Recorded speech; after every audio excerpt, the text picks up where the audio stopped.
오늘 하나님께서 우리에게 주시는 말씀은 민수기 36장 6절로 9절까지의 말씀입니다. 민수기 36장 6절로 9절 말씀. 우리 6절부터 9절까지 같은 마음으로 함께 봉독토록 합니다. 슬로보앗의 딸들에게 대한 여호와의 명령이 이러하니라.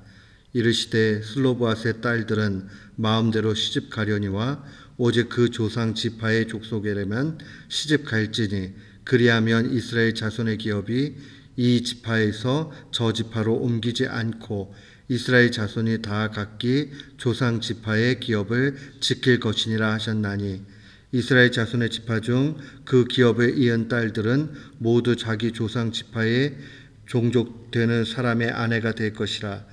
그리하면 이스라엘 자손이 각기 조상의 기업을 보존하게 되어 그 기업이 이 지파에서 저 지파로 옮기게 하지 아니하고 이스라엘 자손 지파가 각각 자기 기업을 지키리라. 아멘. 오늘은 이제 민수기 36장 마지막 장입니다. 공교롭게도 이 36장에 오게 되면 슬로보앗의 딸들에게 유산을 또 어떻게 분배해야 되는가 하는 내용들에 대해서 다시 한번 언급이 되어집니다. 성경에 수많은 그 이야기들이 있는데 하필이면 우리가 이렇게 겉으로 보기에는 별로 중요해 보이지 않는 내용들을 다시 한번 언급하는 이유가 뭘까요? 그것은 다른 모든 것 중요한 것 있지만 우리가 일상 삶 속에서 놓치지 말고 중요하게 또한 가지고 가야 될 사건이다 하는 것을 보게 됩니다. 슬로보앗이라는 사람은 이 므낫세 지파의 사람이었습니다.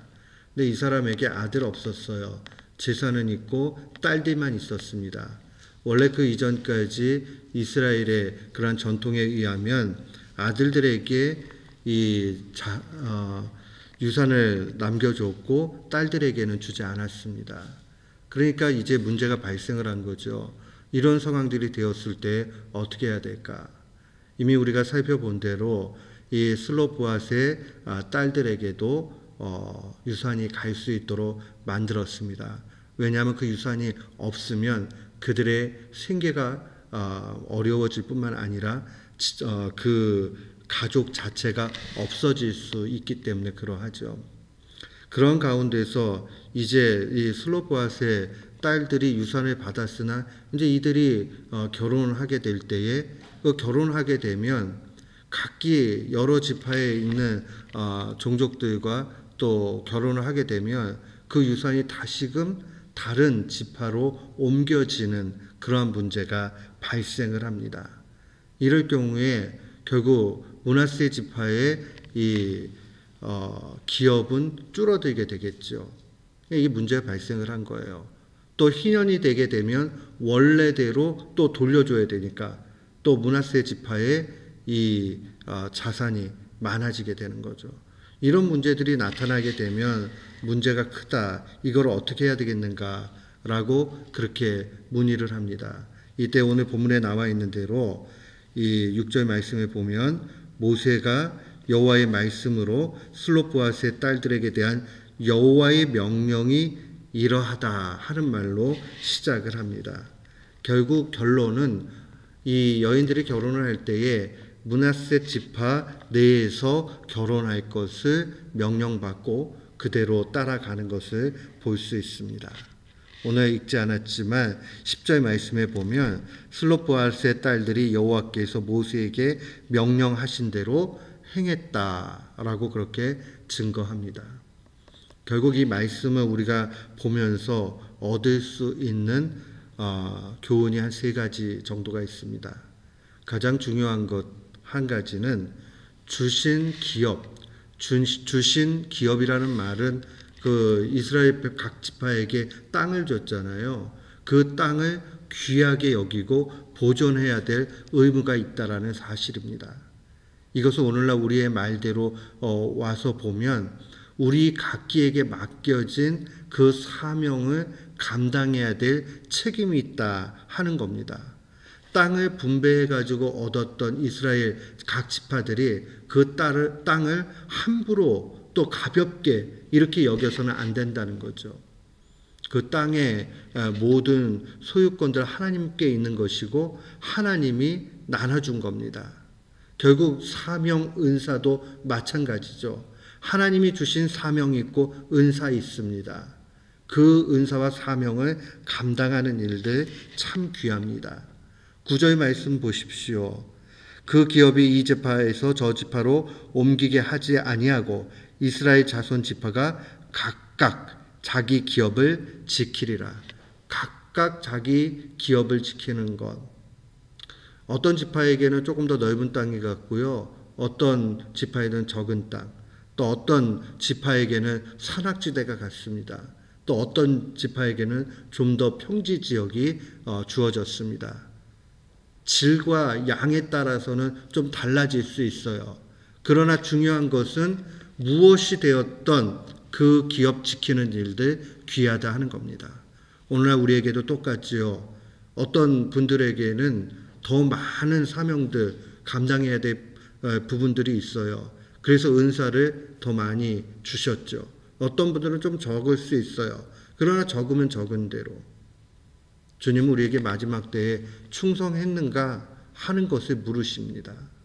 사랑하는 성도 여러분, 우리가 어떤 조직과 시스템에 따라서 정년이라는 것도 있고 또 때에 따라서 심을 때가 있고 거둘 때 있지만은 그러나 그런 것을 넘어서서 기본적으로 부르심을 받는 날까지 우리 모두가 이 사명을 충실하게 감당해야 된다 하는 것은 놓치지 말아야 됩니다.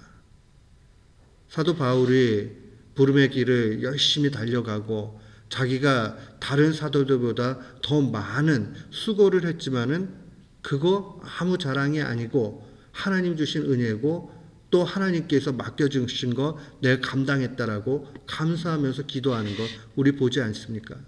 우리 동일하지요. 하나님 앞에 맡겨진 그 사명에 맞춰서 크기와 상관없이 또 열심히 그 일들 감당할 필요 있다 하는 것을 오늘 이 민수기 마지막 36장을 바라보면서 볼 수 있습니다. 맡겨진 기업을 감당하는 것, 보존하는 것, 그리고 하나님 앞에 드리는 것, 이거 중요하다 하는 것 꼭 기억해야 됩니다. 또한 동시에 두 번째로 기억을 해야 되는 것은 무슨 일이든지 간에 하나님의 뜻에 따라 가야 한다 하는 것을 놓치지 말아야 됩니다. 오늘 이 문제가 발생을 했을 때에 모세가 여호와 하나님께 묻고 그 다음에 그 지혜대로 실행하는 것을 보게 됩니다. 6절 말씀 보세요. 슬롯보아스의 딸들에게 대한 여호와의 명령이 이러하다. 이 딸들이 가가지고 이야기한 것은 바로 모세에게 가서 이야기를 한 겁니다. 근데 이 모세에게 가서 한 이 이야기에 대한 답은 여호와의 명령으로 답이 떨어집니다. 결국 모세는 뭐 했을까요? 하나님께 가서 묻는 것이죠. 하나님, 이 문제들에 대해서 어떻게 해야 됩니까?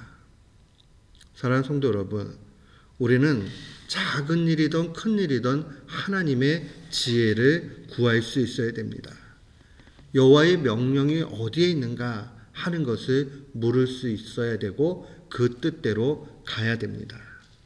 마지막으로 우리가 기억을 해야 되는 것은 그들이 그 하나님의 말씀 그 안에서 순종하고 있다라는 것을 봐야 됩니다. 6절 말씀으로 한번 와서 보십시오. 슬롯보알의 딸들은 마음대로 시집 가려니와 오직 그 조상 지파의 종족에게로만 시집을 간다. 제한이 되지요. 마음대로 할 수 있는데 제한이 있어요. 하나님의 말씀 가운데 우리가 이런 일들이 참 많이 있습니다. 하나님 우리에게 자유를 다 주시지만은 그것이 방종할 자유를 주시는 게 아니라 진짜 행복을 누릴 수 있는 참다운 자유를 주신다는 겁니다. 그 경계가 어디에 있습니까? 바로 하나님의 뜻에 있습니다. 사랑하는 성도 여러분, 우리는 얼마든지 우리 멋대로, 우리의 뜻대로, 우리가 하고 싶은 대로 할 수 있습니다. 그러나 하나님께서 제한 두시는 것, 하나님께서 경계 주시는 것, 그 안에서 선택하고 결정해야 됩니다. 슬로보아스의 딸들이 마음대로 시집가려니와 오직 그 조상지파의 종족에게로만 시집 갈지니.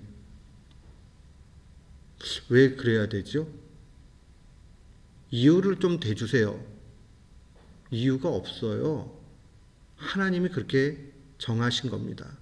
굳이 이 상황에서 이유를 찾는다면 기업이 이쪽에서 저쪽으로 옮기지 않게 하기 위해서. 근데 그거밖에 다른 방법이 없나요? 아니요. 우리는 더 물을 이유가 없는 것이 이게 하나님께서 우리에게 주신 명령이기 때문에 그래요. 이건 안 돼요? 이렇게 해도 되잖아요. 이럴 땐 이렇게 바꾸면 되잖아요. 그게 아니라 하나님의 뜻이 그러하다라고 하나님이 우리에게 말씀해 주시면 그렇구나. 그대로 갈 수 있는 믿음. 그래서 하나님의 그 요구하심 내에서 선택하는 자유, 그게 바로 그리스도인의 참다운 자유라 하는 것을 놓치지 말아야 됩니다. 오늘 주님은 우리에게 명령하십니다. 내 뜻 안에서 뭐든지 행하라. 오늘 이 말씀을 마음에 우리가 새기면서 민수기 36장까지의 그 전체 내용을 마음에 간직하면서 또 하나님께서 크신 은혜 주시고 지금 것까지 인도해 주셨음을 감사하는 우리 모두가 되시기를 주님의 이름으로 축원합니다. 아멘.